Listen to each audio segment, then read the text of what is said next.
हम अपने बच्चे के लिए सॉलिड फूड कब स्टार्ट कर सकते हैं? हम उस सॉलिड फूड में उसे क्या खिला सकते हैं? उसका टेक्सचर या गाढ़ापन कितना होना चाहिए? ये सब सवाल अक्सर पेरेंट्स के होते हैं जो मेरे पास भी आते हैं और आपने भी सुने होंगे। तो आज इस वीडियो में हम बात करेंगे सॉलिड फूड या सेमी सॉलिड फूड कब और कैसे स्टार्ट करें, किस क्वांटिटी में स्टार्ट करें और आप कैसे जानेंगे कि आपका बच्चा रेडी है सेमी सॉलिड फूड्स के लिए, और करेक्ट एज क्या होती है सेमी सॉलिड फूड स्टार्ट करने की। Hi, this is doctor Ankita, homoeopathic physician dedicated to new moms and babies health. इस वीडियो को शुरू करने से पहले आप प्लीज़ इस चैनल को सब्सक्राइब कर लीजिए, क्योंकि मैं हर वीक 2 वीडियो ज़रूर डालती हूँ जो बच्चों से रिलेटेड या न्यू मॉम से रिलेटेड हैं और आपके सारे क्वेश्चंस उसके अंदर आंसर करने की कोशिश करती हूँ। तो सबसे पहला क्वेश्चन आता है कि सेमी सॉलिड फूड आपको कब स्टार्ट करना चाहिए। सेमी सॉलिड फूड आप स्टार्ट कर सकते हैं जब आपके बच्चे की एज 6 मंथ हो जाए। आई नो इंडियन कल्चर में बहुत सारी प्रैक्टिसेस ऐसी हैं जहाँ पर हम पहले स्टार्ट करते हैं खाना बच्चे के लिए, लेकिन WHO के अकॉर्डिंग, वर्ल्ड हेल्थ ऑर्गेनाइजेशन के अकॉर्डिंग 6 मंथ्स तक बच्चे को सेमी सॉलिड फूड नहीं देना चाहिए। एक्सक्लूसिवली मदर्स मिल्क पर या फिर फॉर्मूला मिल्क पर रखना चाहिए। ऐसा क्यों? इसके 4 मेन रीजंस हैं। सबसे पहला रीजन कि जो बच्चा है 6 महीने से पहले उसकी इंटेस्टाइन्स यानी कि आंतें रेडी नहीं होती किसी भी तरीके का खाना पचाने के लिए, ना ही पल्सेस, ना ही वेजिटेबल्स, ना ही सीरियल्स, किसी भी चीज को वो पचा नहीं पाती हैं। नंबर 2, 6 मंथ तक की एज में बच्चा जो है वो अपना हेड कंट्रोल करना सीखता है बहुत अच्छे से और थोड़ा बहुत बैठना सीख जाते हैं। उसी से उनको स्वॉलो करने में, खाने को अंदर निगलने में बहुत अच्छे से आसानी होती है और चोकिंग हैजर्ड कम हो जाता है। तो ये भी एक माइलस्टोन है जो आपका क्रॉस होना चाहिए। नंबर 3, बेबी इस एज में इतना मैच्योर हो जाता है कि कोई भी चीज़ देख करके मुंह खोलने लगते हैं और खाने को ग्रैब करने लगते हैं, पकड़ने लगते हैं। ये भी माइलस्टोन होता है जिसके बाद आप खाना स्टार्ट कर सकते हैं। नंबर 4, 6 मंथ पर सेमी सॉलिड फूड स्टार्ट करने का रीज़न होता है क्योंकि हमने 6 महीने तक बच्चे को एक्सक्लूसिवली मदर्स मिल्क पर या फिर फॉर्मूला पर रखा है, जो उनके न्यूट्रिशन का सबसे बड़ा सोर्स है। उसके अलावा 6 महीने के बाद वो न्यूट्रिशन वैल्यू और कैलोरी जो भी रिक्वायर्ड है बेबी की ग्रोथ के लिए, डेवलपमेंट के लिए, वो मदर्स मिल्क से सफिशिएंटली नहीं पहुंचती है।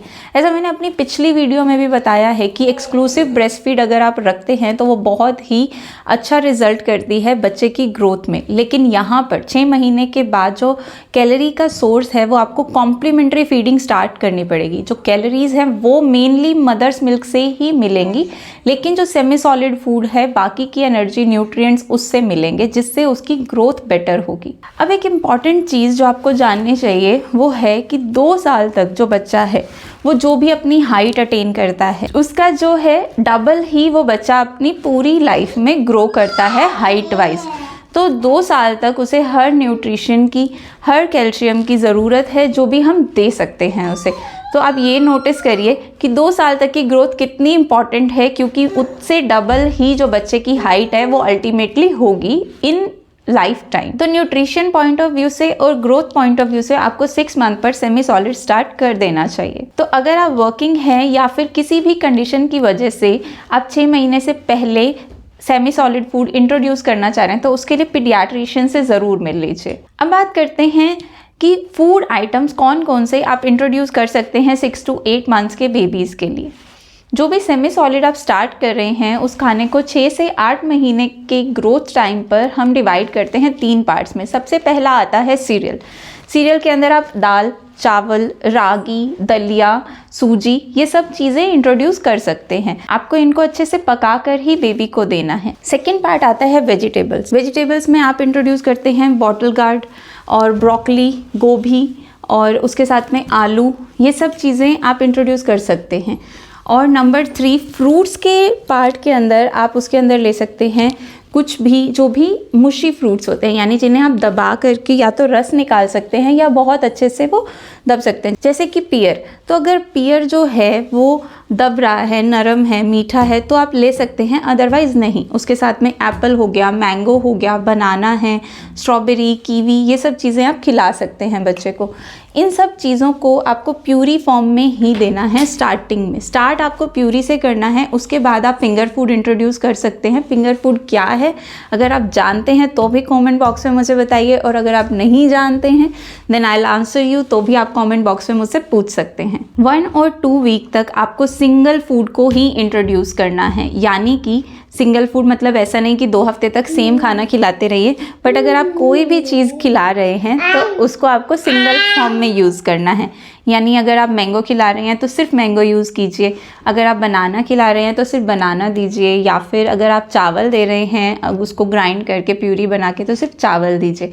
उसके बाद में 2 हफ्ते 3 हफ्ते के बाद में आप इसको 1 महीने तक भी इस तरीके से यूज़ कर सकते हैं ताकि बच्चा कंफर्टेबल हो जाए खाने के साथ में। उसके बाद में आप किसी भी खाने की 2 आइटम को मिक्स कर सकते हैं, लाइक रागी अगर लिया तो उसके अंदर बनाना मिक्स कर सकते हैं। एक बहुत ही इंपॉर्टेंट चीज़, अगर आप कोई भी चीज़ बच्चे को खिला रहे हैं और वो टंग से उसे बाहर कर देते हैं तो ये बेबी का नेचुरल रिफ्लेक्स है, इसमें आपको घबराने की ज़रूरत नहीं है। थोड़े दिन बाद बच्चा उसे एक्सेप्ट करने लगेगा। अगर ऐसा आपको कैसे करना है कि किसी भी फूड आइटम को कम से कम 3 दिन तक सेम फूड आइटम को आपको रिपीट करना है, और अगर 3 दिन बाद आप फूड आइटम को चेंज कर सकते हैं। और अगर बच्चा फिर भी उस फूड आइटम को डिस्कार्ड कर रहा है तो आप 10-15 दिन तक उस चीज़ को मत दीजिए, उसके बाद में फिर से ट्राई कीजिए, क्योंकि ऐसा नहीं है कि बच्चे ने अगर उसे बाहर निकाल दिया तो वो कभी भी उस खाने को खाएंगे नहीं, ऐसा नहीं होता। बच्चा उस खाने को एक्सेप्ट करेगा, बस उसे थोड़ा टाइम चाहिए उसके टेक्सचर को अडाप्ट करने के लिए। तीसरा बड़ा सवाल आता है कि किस क्वांटिटी में आपको बच्चे को खाना देना है। जब आप स्टार्ट कर रहे हैं कोई भी सेमी सॉलिड फूड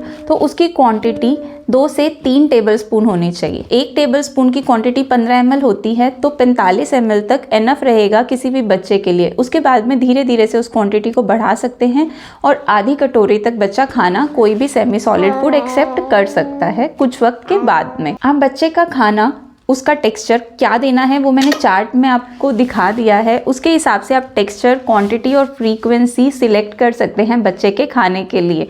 एकदम बच्चे को बहुत सारा खाना फोर्सफुली फीड मत कीजिए, जैसा मैंने पिछली वीडियो में भी बताया था कि फोर्स फीडिंग आपको बच्चे के साथ कभी भी नहीं करनी है। उन्हें उनकी विल के साथ खाना खाने दीजिए जितना वो खाना चाह रहे हैं। Respect there boundaries, respect there will. उसके बाद आता है एक इम्पॉर्टेंट टिप, जैसा कि मैंने स्टार्टिंग में प्रॉमिस किया था कि कुछ टिप्स मैं आपको बताऊंगी कि बच्चे के खाने के लिए। तो सबसे पहली चीज़ है कि बच्चा जो है वो बहुत ही कम खाना खाते हैं, बहुत ही कम क्वांटिटी में खाना खाते हैं। तो आपको ऐसे में क्या करना है, कोई भी दाल चावल जो भी चीज़ आप बना रहे हैं उसे आप घी में बना सकते हैं। ऐसा करने से बच्चे की कैलोरी जो है वो कम से कम खाने के अंदर फुलफिल हो जाएगी।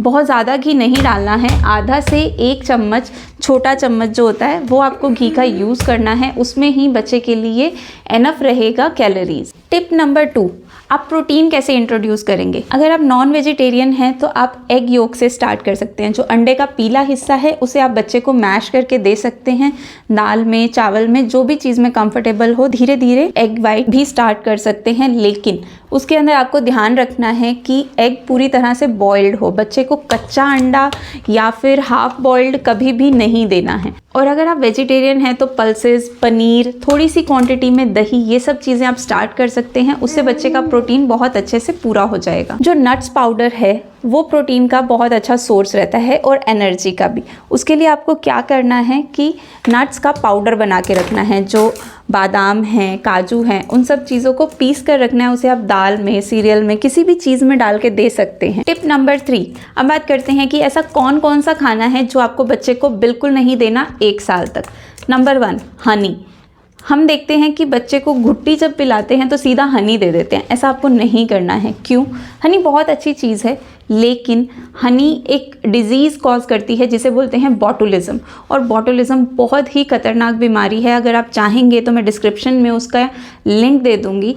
क्योंकि बॉटुलिज्म बहुत डेंजरस है तो आपको बच्चे में हनी इंट्रोड्यूस नहीं करना, क्योंकि जो बच्चा है उसके इंटेस्टाइन्स में अभी वो सब एंजाइम्स नहीं बने जो हनी को डाइजेस्ट कर सकते हैं।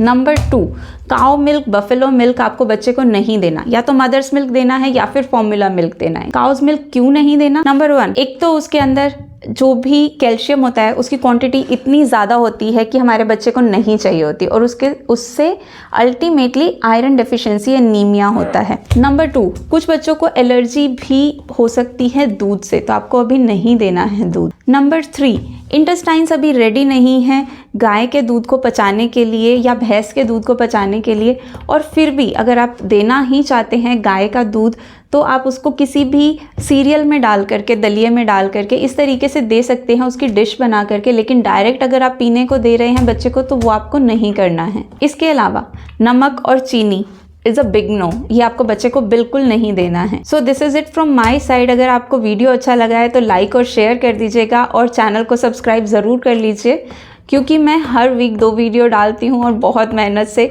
सो प्लीज़ चैनल को सब्सक्राइब कर लीजिए। और उसके साथ अगर आपका कोई क्वेश्चन है तो कमेंट बॉक्स में पूछ सकते हैं। This is doctor Ankita, helping to heal. See you in the next video.